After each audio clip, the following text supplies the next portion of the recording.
want to give a special thanks to all of our scholars and our families, to our JPS team members, our board members, Mayor Lumumba, and to the broader Jackson community for your patience as we've gone through this challenging and deliberative process of planning to restart schools.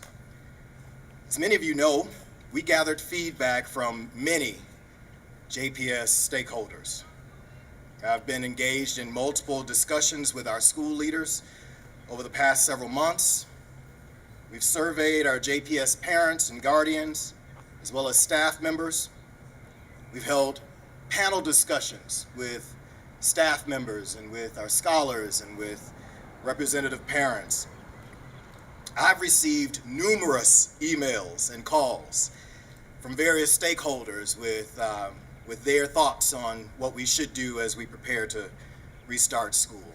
I've also participated on the mayor's COVID response task force for the city, numerous conference calls with the Mississippi Department of Education, as well as the Council of the Great City Schools, which is a group of district leaders from around the country in some of our largest urban centers, as well as calls and engagements with funders and various others who are very much so interested in supporting us in making smart decisions about how we move forward in educating our young people.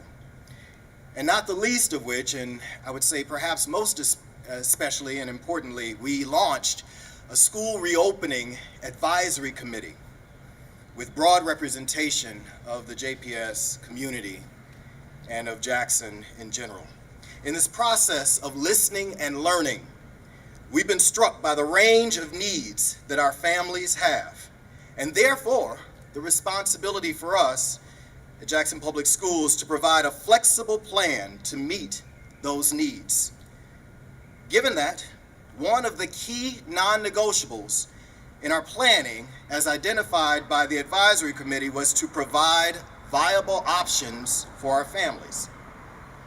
Beginning this fall, Jackson Public Schools families will choose between two options for rigorous and accountable instruction, depending on their child's grade level.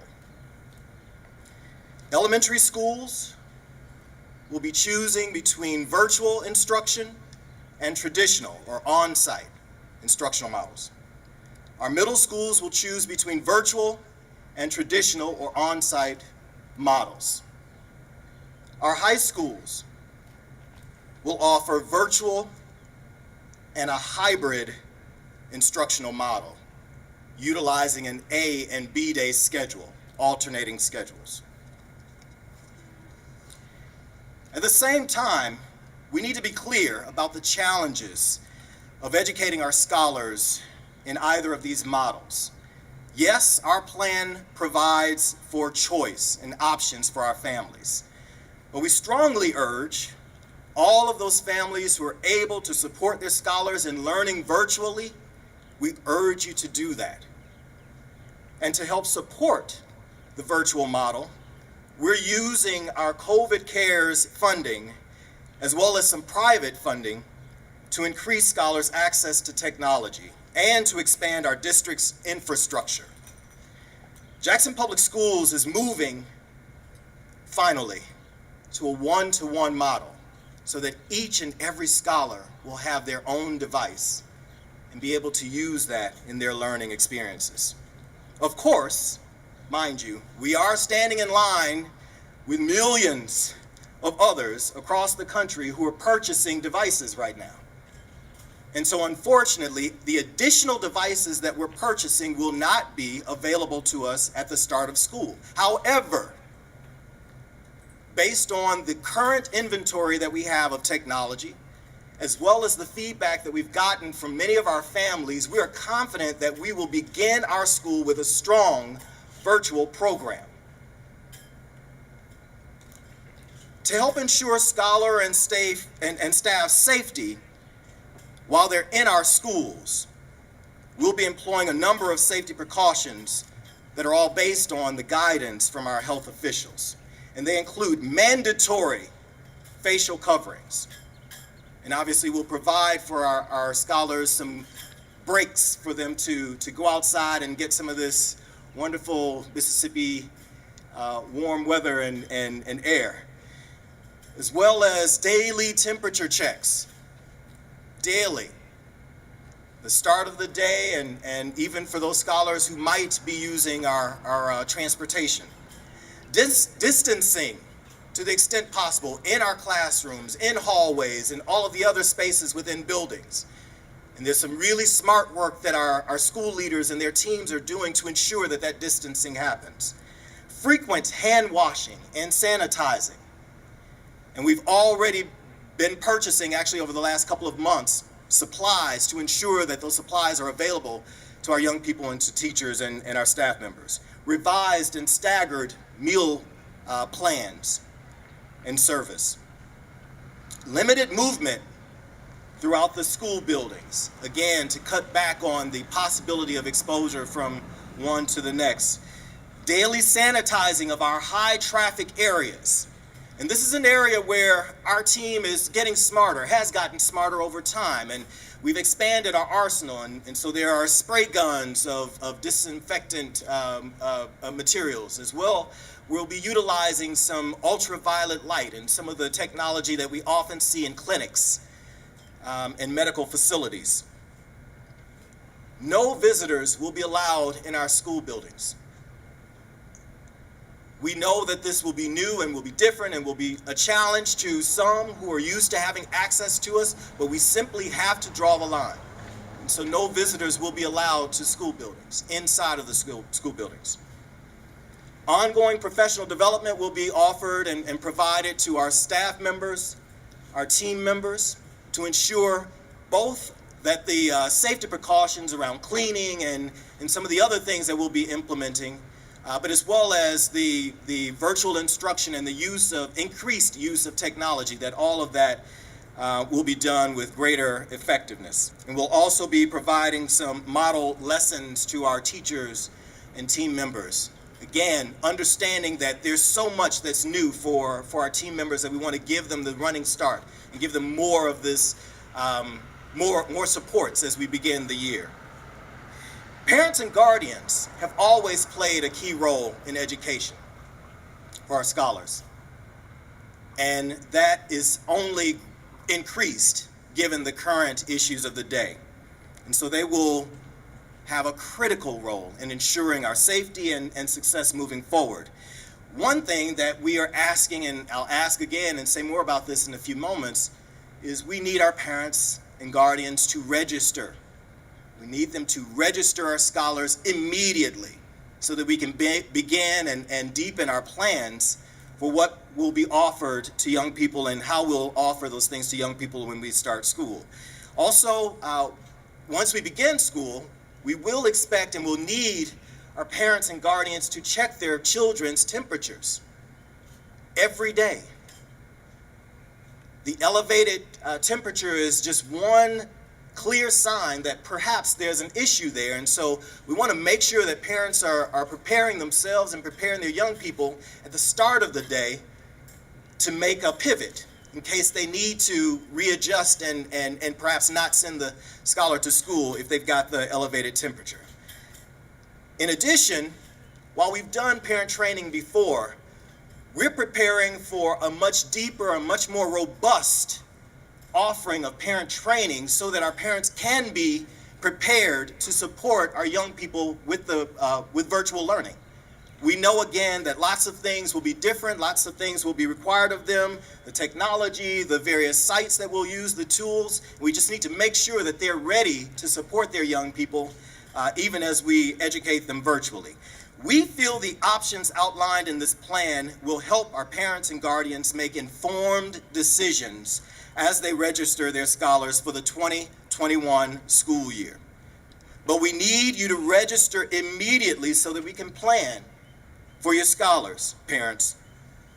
New registrants will be able to indicate in the registration process which of the models they'll be selecting. And for those who've already registered, and thank you, by the way, for doing so, but for those who've already registered, your children and scholars will be defaulted to a virtual model. But for those families who need to make a different choice, they'll be able to go in and make that adjustment in the system. Our registration is for all of our returning scholars. Registration system is totally virtual and remote. And so parents simply need to log in and complete the process there. We feel, again, that these options provide the level of flexibility that we've heard that our families need. One note that I do need to make, though, with regard to these options, those models. Again, we are seeking to plan appropriately and effectively and in advance, proactively. In order to do that, we have to make some selections and notify the school system of the options that'll be selected and that'll be used for educating the scholars. And we have to insist that once those selections are made, that we maintain those selections throughout the grading term. We know that that is asking a lot of families, but it's also ensuring that we have the kind of setup, we have the kind of planning in place, and that we're ready to serve those young people in either of the models selected.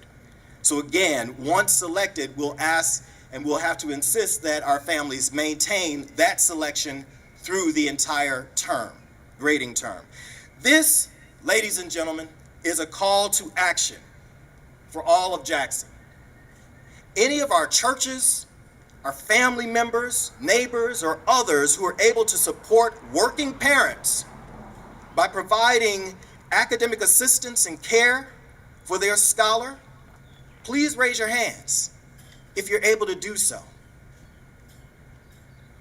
The more families we can support in accessing the virtual model, the better off we'll all be. And so again, this is a call to action. And we need your support in reaching out and identifying those folks in your churches and your families who could use some additional support. As we navigate through these ever-evolving situation, we're committed to working with parents and guardians, our scholars, our team members to revise and sharpen our plans. We invite parents and community members to get the most up-to-date and the official updates about our plans from our website at www.jackson.k12.ms.us. And there you can read our plan, access the actual plan that we've developed, and as I said, get any updates that we might provide. I want to express my gratitude for the thoughtfulness, the hard work of not only the superintendent, but also our school board. This is a very difficult time and a very unique time where so many areas of our lives has been challenged, and we've been required to be flexible in these times. In fact, I shared with Superintendent Green that just yesterday that I was told when I took office that sometimes you will be faced with the choice between a bad decision and a worse decision. And this, quite honestly, is one of those times. I would share with you that as your leadership is trying to develop a path forward, that we are honest in that we are learning our way through this process just like each and every one of you are. I believe that this plan creates flexibility. I believe that this plan is the best equitable solution that we could arrive at. And I believe that this plan considers the concerns of parents, students, and teachers. And I think that that's important that we recognize the hard work of teachers. I need for our residents and our teachers and our students to understand that this plan works within the confines of our options. As we stand today, we still stand under a 180-day rule that the state imposes for a time period in which instructional curriculum must take place. And until there's an adjustment to that, we have to have a plan for how we will move forward. If we chose to do a completely virtual learning process, then we would be leaving out a sizable portion of our young people that are without access to either computers or to internet access. And so, as I discussed with Dr. Green before we came to speak with you this morning, I was reminded of the title of the strategic plan for Jackson Public Schools, and that is Excellence for All. And we have to be committed to that endeavor. We are grateful that through the leadership of Dr. Green and our board, that we've seen measurable progress in JPS over the last couple of years. And so we want to continue to build on that without abandoning our concern for the safety of our children, the safety of our teachers, and the safety of our community at large. And so I just want to express my gratitude for your hard work.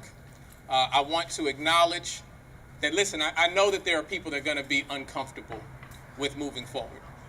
And I'm not saying that your concerns are not warranted or sincere, but we have to realize that there are very few tools in the shed at this time for us to utilize.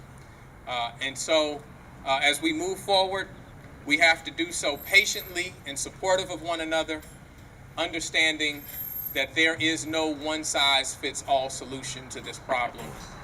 And so we will commit that we will continue to learn.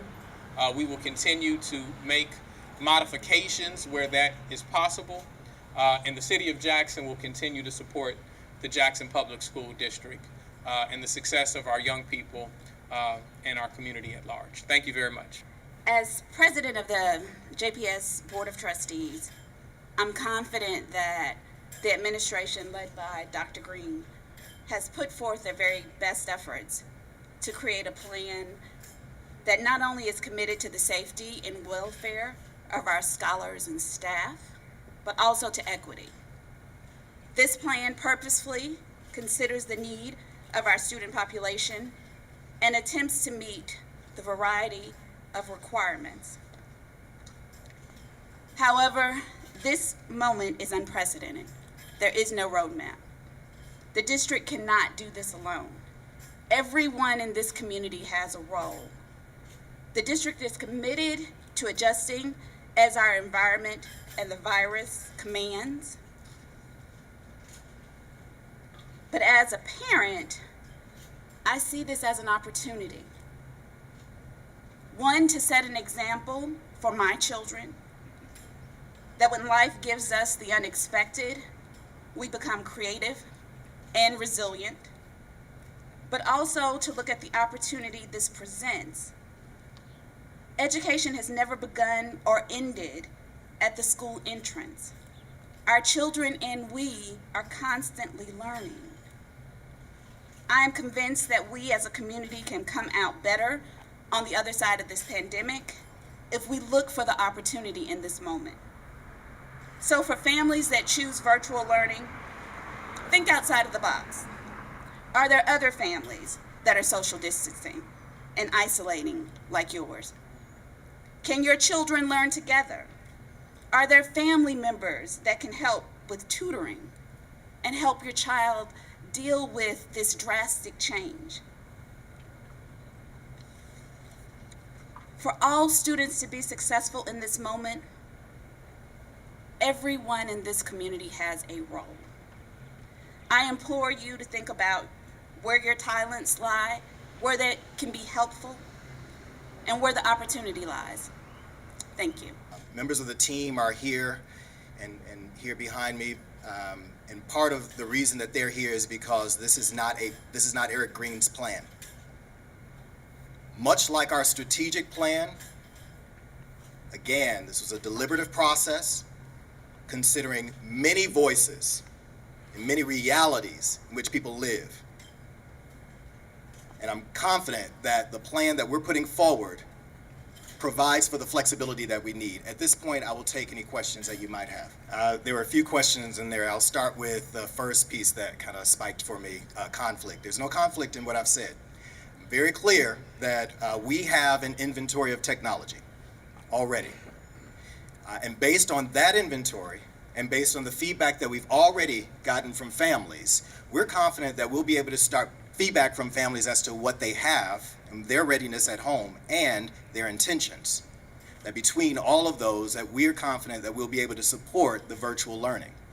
Now, if based on that planning, on that data and that feedback that we've received, those numbers spike and many, many more are prepared to go virtual, not all virtual, we're very clear, and I think we've proven all across the country, perhaps around the world, back in the spring, that not all virtual has to happen synchronously, which means that I'm teaching, you're learning real time using the technology. And so there are other strategies that we've already employed, additional ones that we're preparing to roll out and utilize in the coming fall, regardless of the technology situation. That's inclusive of the ITV news station or news channels that we have, or the Comcast news channels that we have, our own in-house ITV station, et cetera. So those kinds of technologies that will allow us to create some learning opportunities for young people, to keep them moving, and to do so in a quality way. Understanding that while we were under a different situation back in the spring, we're now moving forward with accountability. We're all accountable for young people learning, whichever route they take, whichever model. We're accountable for that, and we understand that, and we're moving forward, preparing for and planning with that embedded. Can you explain how the high school hybrid learning will work? Sure. And do you have a backup plan in case we have to send everybody to virtual instruction?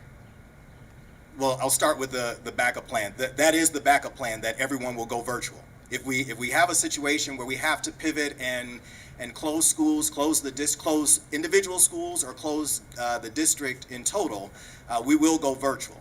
And again, as I just described, we will utilize the technology that we have and other resources that we have. The high school plan. So included in the plan for our high schools, again, is the choice between virtual and a hybrid model. The hybrid model would include, or does include, an A-day, B-day rotating schedule. And so on A-day, our 9th and 10th graders would be in person learning in their core subjects, and that's the math, science, social studies, English, language arts. Learning in those subjects. And on that A-day, while the 9th and 10th graders are in person, our 11th and 12th graders would be virtual, learning in all of the elective courses, and being provided some additional supports, interventions and that sort of thing to support our core subject instruction that happens on the other day.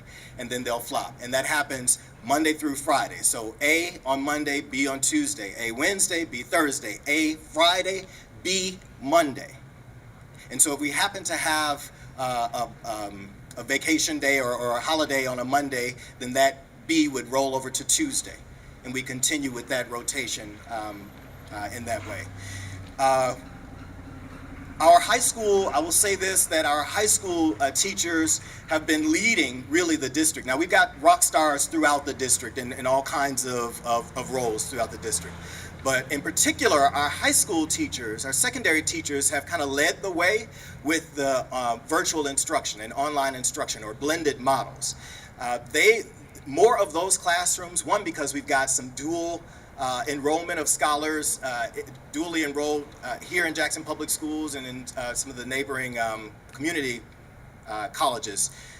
Our young people have more experiences in utilizing the technology, logging on to the system, accessing assignments, uploading their assignments, and that sort of thing. So they've done more of that just in general as a body, just based on the current structures. And so we're expecting that between those folks, the folks who just use technology as though it's their first language, which is not me, right? But many of our teachers do, and some don't, but they're learning over time.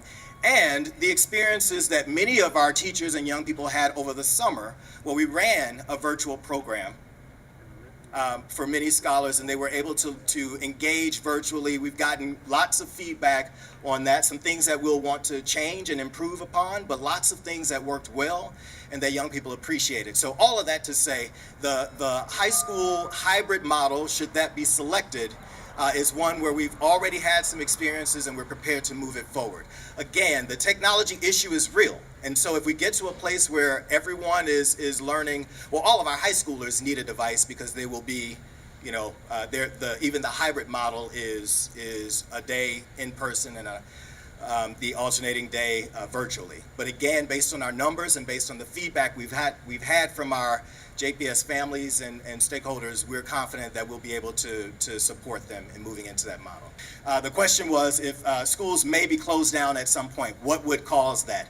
We've received some guidance already from CDC and other health officials, so that guidance is helpful in identifying the threshold that we would identify for any kind of closure. Again, whether it's by school or around the district. And while we haven't landed on the exact threshold as yet, we're continuing to be in conversation with health officials and with others, and to see some of the models and plans and strategies utilized by some of our peers in other districts. But that's the sort of thing that we would utilize. Something around the numbers of cases or suspected cases, where they are, if they happen to be in a classroom spread across the school or across schools. Yes, Mr. Mayor just reminded me, I believe I mentioned this earlier, but didn't spend enough time on it. Connectivity is a real issue for many families. Frankly, it's an issue for some of our teachers and educators as well, depending on where you live and the access to the signals and that sort of thing. And so that's one of the things that we've already purchased some hotspots to help families. We have purchased some additional ones to help families, and we'll have to work with them to understand who truly needs that, where there's perhaps 2 or more scholars within a household that can tap into that same hotspot. We're also, and I'm very proud to say and to share, that we're working with the city in a much broader, much stronger, broader plan around connectivity. We understand that we've got some needs right now, and so we're purchasing and we'll be utilizing some hotspots. That's not a long-term plan, and so we're also working with the city and some partners of ours to identify and map out and build a strong wireless mesh in the city to ensure that more scholars and families can tap in. And that wireless mesh would not just be a good thing for education, but for anyone who might be looking or seeking employment, anyone who might be wanting to utilize some telehealth resources, all of those sorts of things. So that's so there's the hotspot, the urgent right now plan. Somewhat longer term plan into the fall would be increasing the wireless connectivity and accessibility, and a much longer, well, not much, but a longer term plan to increase broadband throughout the city so that we have really strong, stable connectivity from every house being able to pipe into the district.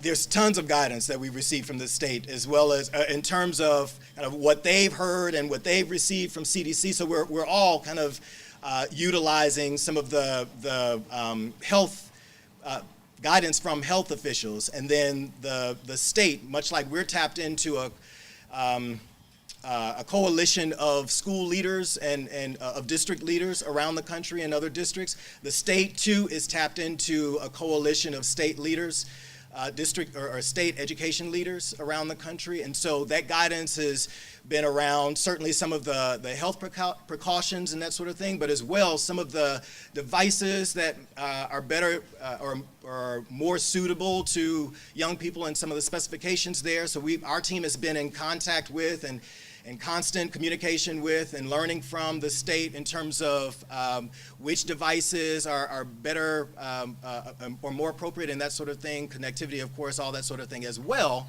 Guidance around the use of some of the federal dollars that are coming to districts. We appreciate the funding. We also know that there's lots of, I'll say, red tape, lots of bureaucracy that's included with that funding, and so we're trying not to run afoul of the federal government, but to be able to utilize those funds in smart ways in purchasing and ensuring that we've got resourcing here. As well, guidance around attendance taking, because of course that shifts as you go into a virtual or hybrid model, and several other things. So cleaning of schools. So as I mentioned, I believe I mentioned earlier, we will be every day deep cleaning and sanitizing high traffic spaces. I don't recall if I said this. We will be using sprayers, spray guns that we have or have purchased in order to saturate spaces as opposed to wiping spaces with antibacterial wipes and that sort of thing. As well, utilizing ultraviolet light in order to basically kill any viruses that might be on surfaces. So that will happen every day. And that, though the teams are already learning about how to best use that and timing of that, and you don't wipe it after you spray it, and all of these sorts of things that are fairly new to us. That's in addition to the increased responsibilities of staff members around restrooms in particular, cleaning of our classrooms. Again, we're going to more meals being served in classrooms, and so that's an additional responsibility or an increased responsibility to ensure that we don't have food particles on the floor and that sort of thing. Other issues as well, we will be utilizing the sanitation on our buses. For those who do choose to use our district transportation, obviously, if anyone can provide transportation for their young people to school or home, obviously we want to encourage folks to utilize that. So everything I mentioned is not just, all of that is for all of the stakeholders. There's no one particular thing that's useful for our scholars and not for teachers. The temperature checks, daily temperature checks, that's not a simple thing. I don't care if you have 50 young people coming into the building. That's something that's very important to ensure that we have eyes on as you enter the space so that we can either say to mom or dad or whomever is dropping you off, they have an elevated temperature, they're probably not fit to come to school today, or to be able to flag that for parents to come back and work with us to get them. I'm probably missing some other things, but those are all of those things I want to stress. None of this is just for the young people in the building. They're for everyone in the building. Last thing I'll say about staff members, because I know that many of us have friends or church members or family members who are staff members in JPS. Absolutely, we have to be mindful of all of our safety, right? And we're all beginning to behave very differently as it pertains to this COVID-19 pandemic. We are and have been partnering with the Jackson Hines Comprehensive Clinic for services and added capacity around health-related issues. They have committed to support us with testing. For those who may fear or have someone at home or what have you that might need additional testing. And of course, we'll be taking temperature of staff members as well.